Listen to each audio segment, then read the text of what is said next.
दुधी भोपळा न खाणाऱ्यांना सुद्धा हा दुधी भोपळ्याचा पदार्थ खाण्याचा मोह टाळता येणार नाही।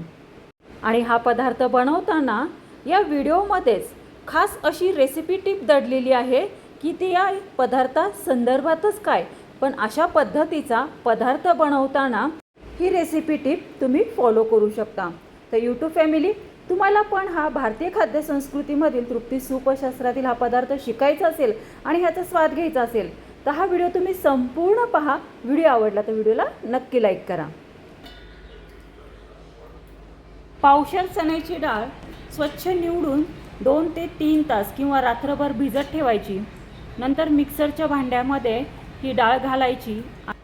आता यामध्ये हळद घालायची आहे 1/4 चमचा, नंतर 1/4 चमचा जिरे घालायचे आहेत, तसेच 1/4 चमचा गरम काळा मसाला घालायचा, 1/4 चमचा ओवा घालायचा आहे। मिक्सरच्या भांड्याचं झाकण लावायचं आणि मिक्सरला ही डाळ फिरवून घ्यायची आहे।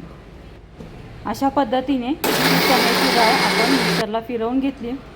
अशा पद्धतीने मीडियम साईजची ही पेस्ट करायची, एकदम बारीक पण नाही आणि एकदम जास्त जाड पण नाही, अशा पद्धतीने ही फिरवून घ्यायची।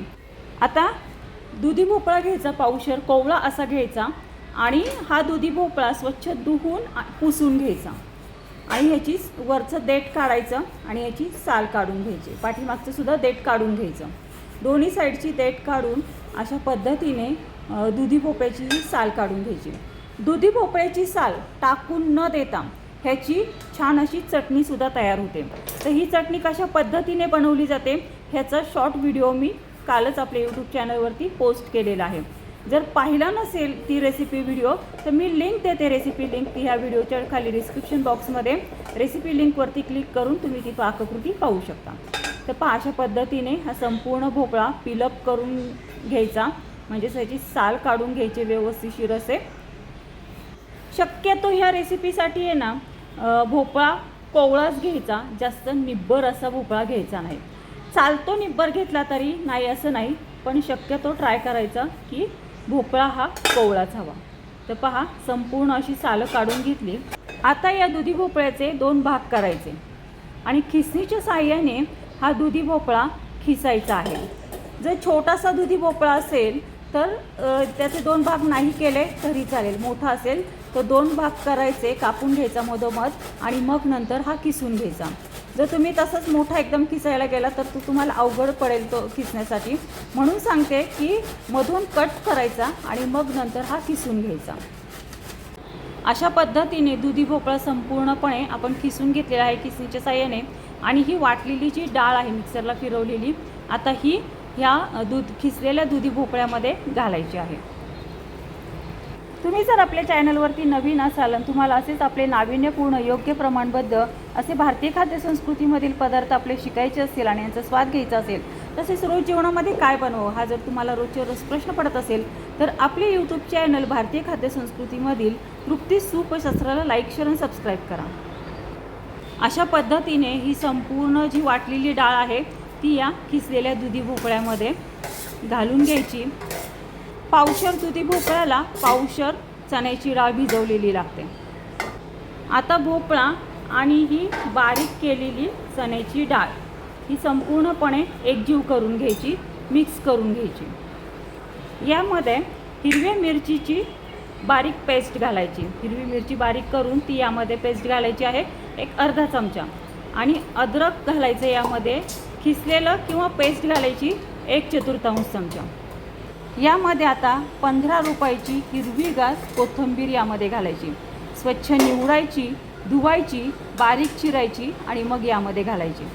नंतर यामध्ये आता 2 चमचे पुदिन्याची चटणी घालायची। या पुदिन्याच्या चटणीमध्ये धने, जिरे, बडीशोप, तसेच ओवा आहे, पुदिना, कोथिंबीर, लसूण, अद्रक याचा समावेश आहे, हिरवी मिरची आहे। या संपूर्ण साहित्यांनी मिळून ही पुदिन्याची चटणी बनवलेली आहे। तर आता ही पुदिन्याची चटणी यामध्ये ॲड केल्याच्यानंतर हे दुधी भोपळ्याच्या वड्याचं मिश्रण संपूर्णपणे एकजीव करायचं। असं सैलसर ठेवायचं आहे, जास्त घट्ट करायचं नाही। तांदूळाची पिठी आता याच्यामध्ये घालायची आहे 1/4 वाटी तांदूळाची पिठी यामध्ये घालायचं आहे। तांदूळाच्या पिठीने काय होतं की कुरकुरीतपणा या वडीला येतो, त्यासाठी कुरकुरीतपणा येण्यासाठी तांदूळाची पिठी यामध्ये घालायची। तांदूळाची पिठी या मिश्रणामध्ये मिक्सअप करून घ्यायची। आता चवीसाठी मीठ घालायचं आहे। इथे सैंधव मीठ आहे माझ्याकडे, सैंधव मीठ मी यामध्ये घालत आहे। जर तुमच्याकडे पांढरं मीठ असेल टाटा नमक तर ते तुम्ही घातलं तरी चालेल। सैंधव मीठ घातल्यानंतर हे मीठ या वड्यांच्या मिश्रणामध्ये म्हणजे दुधी भोपळ्याच्या वड्यांच्या मिश्रणामध्ये मिक्सअप करून घ्यायचं, एकजीव करून घ्यायचं। हे वड्यांचं मिश्रण आता संपूर्णपणे एकजीव करून घेतलेलं आहे। आता इथे आहे ना ढोकळा प्लेट घ्यायची आणि ढोकळा प्लेटवरती तेल घालून ह्या ढोकळा प्लेटला सगळीकडे असं लावून घ्यायचं आहे, म्हणजे ग्रीस करून घ्यायचं आहे। म्हणजे जेणेकरून ह्या वड्या जेव्हा उकडतील तेव्हा आहे ना सहज अशा निघतील। पहा या वड्या आपण कटिंग करतो ना त्यावेळेस सहज अशा निघतील, नाहीतर काय होतं की वड्या आहे ना खाली चिकटतात पहा, मग त्या असे तुकडे वगैरे पडणं वगैरे हा सगळा प्रकार होतो। तर म्हणून काय करायचं, प्रथम हा ढोकळा प्लेट आहे ना ढोकळा प्लेटला छान असं तेल लावून घ्यायचं आहे, म्हणजे वड्या निघण्यास सहज अशा या वड्या निघू शकतील। आता या प्लेटवरतीच या ताटांवरतीच सगळीकडनं असे पांढरे तीळ असतात ना, हे पांढरे तीळ असे पसरवून घ्यायचे आहेत। आता ह्या दुधी भोपळ्याच्या ज्या वड्याचं मिश्रण आहे हे वड्याचं मिश्रण या प्लेटवरती संपूर्णपणे व्यवस्थित असं थापून घ्यायचं आहे हाताच्या साहाय्याने। व्यवस्थित सगळीकडनं एकसारखं असं थापून घ्यायचं, नाही तर काय होईल एकीकडे जाड वड्या निघतील आणि एकीकडे पातळ वड्या निघतील, असं नाही होऊन द्यायचं। तर सगळीकडनं व्यवस्थित असं एकसारखं असं थापून घ्यायचं आहे। अशा पद्धतीने हे दुधी भोपळ्याच्या वड्याचं मिश्रण सगळं थापून झाल्याच्या नंतर पुन्हा वरतून छान पांढरे तीळ पेरून घ्यायचे आहेत। याच पद्धतीने दुसऱ्या ढोकळा प्लेटला सुद्धा हे दुधी भोपळ्याचं मिश्रण जे आहे ते थापून घ्यायचं आहे। अशा पद्धतीने दोन्ही ढोकळा प्लेटला हे मिश्रण सगळं दुधी भोपळ्याच्या वड्यांचं थापून झालेलं आहे। आता गॅसवरती स्टीमर ठेवायचं, स्टीमरमध्ये पाणी घालायचं।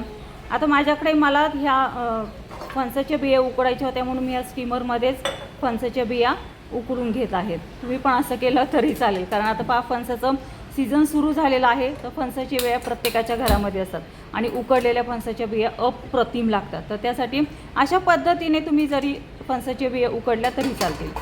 गॅस सुरू केलेला आहे आणि या स्टीमरमध्ये आता या दुधी भोपळ्याच्या वड्यांच्या ज्या प्लेट्स आहेत या स्टीमरमध्ये ठेवायच्या दोन्ही।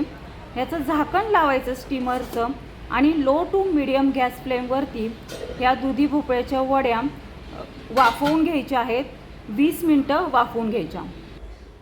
20 मिनटं दुधी भोपळ्याच्या वड्या स्टीम होऊन द्यायच्या आहेत। 20 मिनटानंतर गॅस बंद करायचा। आता इथे 20 मिनटं झालेली आहेत। 20 मिनटानंतर गॅस बंद केला, एक 10 मिनटं थोडा वेळ थांबून नंतर या स्टीमरचं झाकण काढायचं आहे।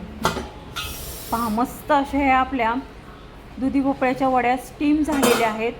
छान असा खमंग असा वास सुटलेला आहे, संपूर्ण घरात त्याचा अरोमा पसरलेला आहे। ही प्लेट आहे ना ही बाहेर काढायची, थोडा वेळ थंड होऊन द्यायची आणि नंतर छान हिच्या वड्या पाडायच्या। कधी पण एक लक्षात ठेवायचं, कोणत्याही वड्या असू द्यात, वड्या कधीही गरमागरम शॅलो फ्राय करायच्या नाहीत किंवा डीप फ्राय करायच्या नाहीत। तुम्ही जर गरमागरम ह्या वड्या शॅलो फ्राय किंवा डीप फ्राय केल्या तर तेवढ्याच त्या ऑइली जास्त होतात। ही रेसिपी टिप नेहमी लक्षात ठेवा। त्यामुळं कधी पण वड्या स्टीम केल्याच्या नंतर थोड्याशा थंड होऊन द्यायच्या आणि नंतर त्या कटिंग करून घ्यायच्या आहेत, म्हणजे सुरीच्या साहाय्याने कट करून घ्यायच्या आहेत आपल्याला हव्या त्या आकारामध्ये। आता इथं ह्या दुधी भोपळ्याच्या वड्या थंड झालेल्या आहेत। पहा आता या वड्या आपण पाडत आहोत। अशा पद्धतीने सुरीच्या साहाय्याने ह्या वड्या आपण त्रिकोणी कट करत आहोत। आता या वड्या कट करून घेतलेल्या आहेत। पहा छान वड्या कट झालेल्या आहेत। आता इथे गॅस सुरू केला आहे, गॅसवरती पॅन तापत ठेवला आहे। पॅन थोडासा तापून दिला, गॅसची फ्लेम ही लो टू मीडियम केली आणि यामध्ये सनफ्लावर तेल घातलं। तेल थोडंच घालायचं आहे, जास्त घालायचं नाही, कारण इथे आपण शॅलो फ्राय करणार आहोत या वड्या। तेल तापल्याच्या नंतर गॅसची फ्लेम ही लो टू मीडियम केली आणि या तेलामध्ये या दुधी भोपळ्याच्या वड्या शॅलो फ्राय करून घ्यायच्या आहेत। शॅलो फ्रायसाठी या दुधी भोपळ्याच्या वड्या आपण या तेलामध्ये घातल्यानंतर एक अर्धा सेकंदानंतर ह्या पलटी करून घ्यायच्या. तर पहा इथे आपण अर्धा सेकंदानंतर या दुधी भोपळ्याच्या वड्या पलटी करून घेत आहोत. मस्त अशा ब्राउनिश अशा या शॅलो फ्राय करून घ्यायच्यात. अशा पद्धतीने दोन्ही साईडनी या दुधी भोपळ्याच्या वड्या खमंग अशा या शॅलो फ्राय करायच्या. या शॅलो फ्राय झाल्या की पुदिन्याच्या चटणीसोबत ह्या सर्व करायच्या आहेत. तर पहा इथे आपल्या ह्या दुधी भोपळ्याच्या खमंग वड्या अशा या शॅलो फ्राय झालेल्या आहेत. आपण ह्या पुदिन्याच्या चटणीसोबत सर्व केलेल्या आहेत. ज्या लोकांना दुधी भोपळा खायला अजिबातच आवडत नाही त्यांनासुद्धा ह्या दुधी भोपळ्याच्या वड्या खाण्याचा मोह आवरणार नाही. इतक्या पौष्टिक आणि हेल्दी अशा ह्या दुधी भोपळ्याच्या वड्या होतात. आणि शिवाय एक गोष्ट सांगू का, कुणाला कळणारसुद्धा नाही की ह्या दुधी भोपळ्याच्या वड्या आहेत. तर यूट्यूब फॅमिली, कसा वाटला तुम्हाला आजचा आपला भारतीय खाद्यसंस्कृतीमधील तृप्ती सूपशास्त्रातील पारंपरिक हा पदार्थ? आवडला का सर्वांना? आवडला असल्यास नक्की एकदा करून पहा. भेटूयात आपण अशाच पारंपरिक भारतीय खाद्यसंस्कृतीमधील पदार्थासोबत तृप्ती सूपशास्त्रातील नवीन कुकिंग व्हिडिओमध्ये. तोपर्यंत सर्वांनी तब्येतीची काळजी घ्या, मस्त खा आणि स्वस्थ राहा.